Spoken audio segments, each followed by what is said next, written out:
Good morning everyone. आज की class में अपन पढ़ेंगे एक राजनीतिक विचारधारा अराजकतावाद। अराजकतावाद एक ऐसी विचारधारा है जो राज्य तथा सभी प्रकार के राजनीतिक, सामाजिक और धार्मिक नियंत्रणों और सत्ताओं का विरोध कर एक ऐसे राज्य विहीन समाज का आदर्श प्रस्तुत करती है जिसमें व्यक्ति के ऊपर किसी तरह का कोई बंधन और दबाव है वो नहीं होता। अराजकतावाद शब्द की जो उत्पत्ति है वो ग्रीक शब्द अनार्किया से हुई है और अनार्किया का शाब्दिक अर्थ है शासन का अभाव। अराजकतावाद जैसा कि शब्द से हमें आभास होता है कि शांति या व्यवस्था का अभाव है। अराजकता का अर्थ तो है वो शांति या व्यवस्था के अभाव से नहीं बल्कि शक्ति के अभाव से है, किसी भी तरह के प्रतिबंध और दबाव के अभाव से है। अराजकतावाद एक ऐसी व्यवस्था की कल्पना करता है जिसमें किसी तरह की दबाव या बाध्यता है वो मानव पर नहीं हो। अराजकतावाद जो है वो राज्य को एक अनावश्यक बुराई है वो मानता है, यानी राज्य एक ऐसी बुराई है जिसकी कोई आवश्यकता नहीं है। राज्य बुराई इसलिए है क्योंकि राज्य दबाव, बल प्रयोग और शक्ति के प्रयोग पर है वो आधारित है। राज्य दमन पर है वो आधारित है, इसलिए राज्य एक बुराई है। राज्य व्यवस्था में व्यक्ति के ऊपर शासन होता है जो कि पूरी तरह से अनुचित है।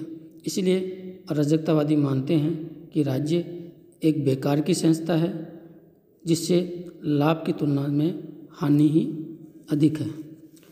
अराजकतावाद का तात्पर्य जो है वो व्यवस्था के अभाव से नहीं बल्कि शक्ति या दबाव के अभाव से है। अराजकतावादियों के अनुसार राज्य विहीन समाज में राज्य के स्थान पर जो है वो कुछ स्वतंत्र और ऐच्छिक समूह है वो होने चाहिए, यानी जो कार्य राज्य करता है वो कार्य इन ऐच्छिक समूह के द्वारा है वो किए जाने चाहिए। अराजकतावाद का जन्मदाता है वो प्रिंस क्रोपोटकिन को माना जाता है। प्रिंस क्रोपोटकिन के अलावा बाकुनिन, प्रोधा, विलियम गॉडविन, हक्सले, थोरू आदि प्रमुख अराजकतावादी विचारक हैं। आइए अब आगे अपन अराजकतावाद के जो मुख्य लक्षण हैं उन पर चर्चा करते हैं। अराजकतावाद का पहला लक्षण है राज्य का पूर्णतया विरोध करना। अराजकतावाद है वो राज्य का पूरी तरह से विरोध करता है। अराजकतावादियों के अनुसार राज्य एक ऐसी अनावश्यक बुराई है जिसका न कोई उपयोग होता है, जिसका न कोई औचित्य है, और राज्य जो है वो हिंसा पर आधारित होती है और एक अनैतिक संस्था है। राज्य का आधार जो है वो इच्छा नहीं बल्कि शक्ति होती है, इसलिए राज्य का अस्तित्व है वो मानव के लिए हानिकारक है। इसीलिए राज्य का पूर्ण अंत है वो हो जाना चाहिए। इस प्रकार अराजकतावादी राज्य के संस्था का पूरी तरह से विरोध है वो करते हैं। अराजकतावाद की दूसरी महत्वपूर्ण विशेषता और लक्षण है मानव के सात्विक गुणों में विश्वास। अराजकतावाद मनुष्य को स्वभाव से एक अच्छा प्राणी मानता है। अराजकतावादियों के अनुसार मनुष्य जन्म से ही एक सामाजिक और सहयोगी प्राणी है। इसके स्वभाव में प्रेम, सहानुभूति, स्वतंत्रता जैसे गुण हैं वो प्रमुखता से होते हैं। मनुष्य के स्वभाव में जो कुछ बुराइयां अपने को देखने को मिलती हैं वो बुराइयां उनके मूल स्वभाव का हिस्सा नहीं बल्कि वो बुराइयां राज्य के संपर्क के कारण हैं। मनुष्य स्वभाव की जो बुराइयां हैं वो राज्य का परिणाम है। अराजकतावाद की अगली विशेषता और लक्षण है व्यक्तिगत संपत्ति और पूंजीवाद का विरोध। अराजकतावादी व्यक्तिगत संपत्ति की व्यवस्था का विरोध करते हैं और उनका मानना है कि निजी संपत्ति है वो पूंजीवाद को जन्म देती है और पूंजीवादी व्यवस्था जो है वो अन्याय, असमानता और शोषण पर आधारित है वो होती है।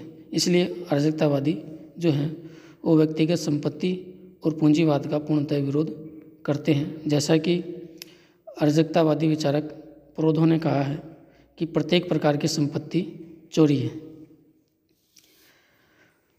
अराजकतावाद का जो अगला लक्षण है वह है धर्म का विरोध करना। अराजकतावाद धर्म का भी विरोध करता है। अराजकतावादियों के अनुसार धर्म व्यक्ति को भाग्यवादी और विवेकहीन बना देता है। धर्म की व्यवस्था ने संपूर्ण मानव जाति के साथ अन्याय किया है, इसलिए धर्म की व्यवस्था है वो नहीं होनी चाहिए। और इसी के संबंध में जो प्रमुख अराजकतावादी विचारक है प्रोदो ने कहा है कि ईश्वर में विश्वास करना बेवकूफ़ी तथा कायरता है। अराजकतावाद का अगला लक्षण है केंद्रीकरण का विरोध करना।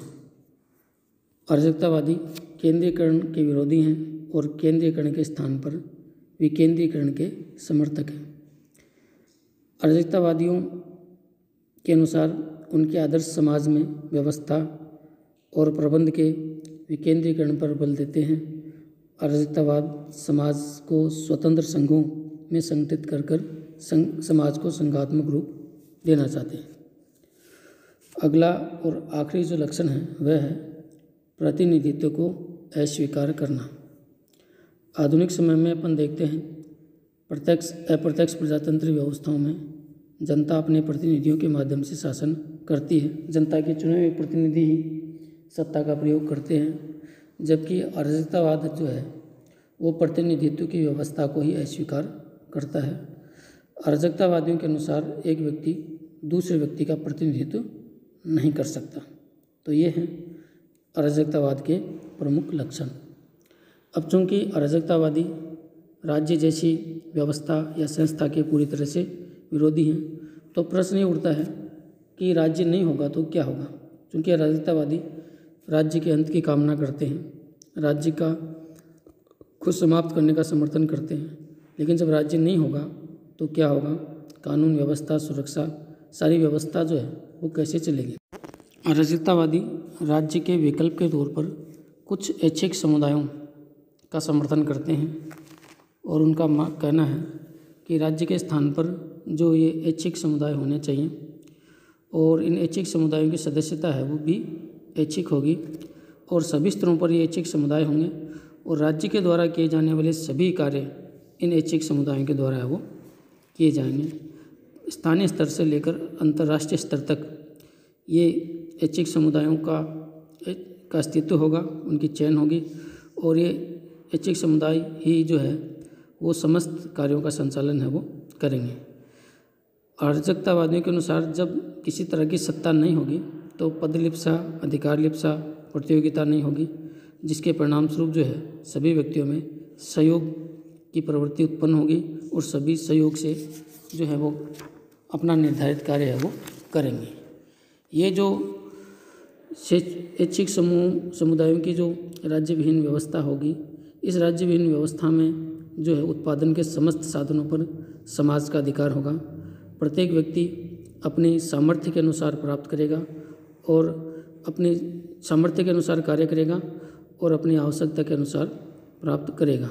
इस व्यवस्था में सार्वजनिक भोजनालय होंगे, वस्त्रालय होंगे, सड़कें होंगी, उद्योग होंगे, इन सब पर सबका सामूहिक नियंत्रण होगा। सभी इन व्यवस्थाओं का निःशुल्क उपयोग कर सकेंगे और सभी पूरी तरह से स्वतंत्र है वो होंगे। ये व्यवस्था पूरी तरह से स्वतंत्रता और न्याय पर आधारित होगी और सबकी सभी आवश्यकताएं पूरी होंगी। कोई अमीर नहीं होगा, कोई गरीब नहीं होगा। इस कारण इस व्यवस्था में किसी प्रकार के असामाजिक कार्य की कोई गुंजाइश नहीं होगी। कोई चोरी नहीं करेगा, कोई अपराध नहीं करेगा, सब शांति और सामंजस्य के साथ रहेंगे और जब किसी तरह का अपराध नहीं होगा तो किसी प्रकार के बल प्रयोग की आवश्यकता भी नहीं होगी। इस तरह के जो राज्य के विकल्प के तौर पर एक आदर्श व्यवस्था की कल्पना है वो अराजकतावादी विचारक करते हैं। अब आगे अपन चर्चा करते हैं अराजकतावाद की कमियों की, अराजकतावाद की आलोचना। अनेक विद्वानों के द्वारा अनेक आधारों पर अराजकतावादी की विचारधारा की आलोचना की गई है, जो कि इस प्रकार से हैं। अराजकतावाद के आलोचकों का कहना है कि अराजकतावाद का जो दर्शन है वो अत्यधिक आदर्शवादी है, जो कि व्यवहार में संभव नहीं है। अराजकतावादियों ने सहयोग और समानता पर आधारित एक ऐसे राज्य विहीन समाज की कल्पना की है जो पृथ्वी पर संभव नहीं है। ऐसा राज्य केवल स्वर्ग में ही संभव है, वो हो सकता है। अराजकतावाद की जो दूसरी कमी बताई जाती है वो ये है कि अराजकतावादियों ने एक बात माना है कि मनुष्य में जो है वो अच्छाइयाँ हैं, बुराइयाँ नहीं हैं। ये सही नहीं है। मनुष्य स्वभाव में अच्छाइयों के साथ बुराइयाँ भी होती हैं। इस प्रकार जो अराजकतावादियों ने मानव स्वभाव का जो चित्रण किया है वह एक पक्षी है।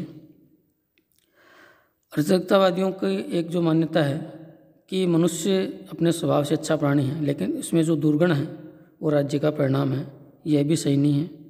राज्य के प्रभाव से मनुष्य में कुछ दुर्गुण आ सकते हैं, लेकिन मनुष्य के सभी दुर्गुणों के लिए राज्य उत्तरदायी है वो नहीं। आलोचकों ने अराजकतावाद की एक आलोचना इस आधार पर भी की है कि अराजकतावादियों के अनुसार राज्य एक बुराई है।